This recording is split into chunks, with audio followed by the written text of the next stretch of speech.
Cela ressemble à une auto-école, il y a des moniteurs, des stagiaires, mais des stagiaires un peu particuliers. Tous ont leur permis de conduire depuis plus de 20 ou 30 ans.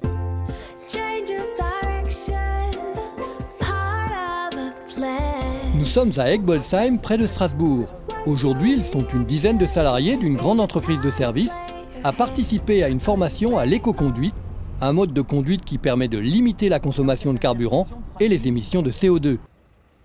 Un programme mis au point par ECF Lerena, organisme de formation professionnelle spécialisé dans les activités de transport et logistique, une formation de plus en plus demandée par les entreprises.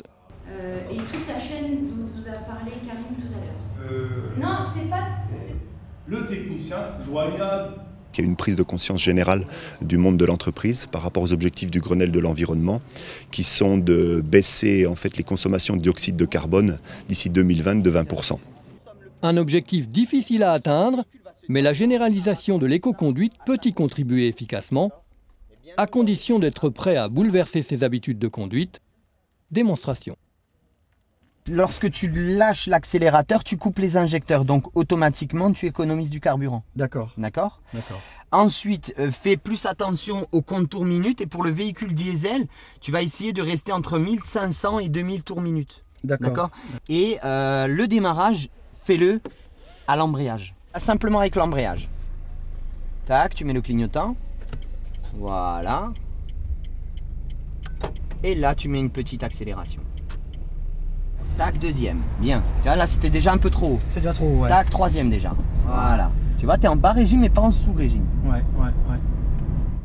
Les résultats sont au rendez-vous, de 10 à 25% de réduction de consommation suivant les conducteurs. Et dans ce groupe, certains pulvérisent les records. 1,3 litres au 100 de différence. Ah oui, mais alors... Donc une économie de 1,3 litres au 100. Des performances convaincantes restent maintenant à tout mettre en œuvre pour les pérenniser. Ça fait tout drôle parce qu'on est complètement obligé de se remettre en question, de voir la conduite sous une autre approche qu'au départ, quoi. Le but de la manœuvre, c'est effectivement d'appliquer ça dès que c'est possible. Il faut que ça devienne plus ou moins un réflexe. C'est un apprentissage qui est difficile, c'est sur le long terme. En fait, on leur donne des techniques qu'ils devront pratiquer par la suite dans leur voiture eux-mêmes. Petit à petit, ils vont changer leur conduite. De nouvelles habitudes qui ne pourront que se généraliser, notamment grâce à un facteur de motivation non négligeable, l'augmentation du prix des carburants.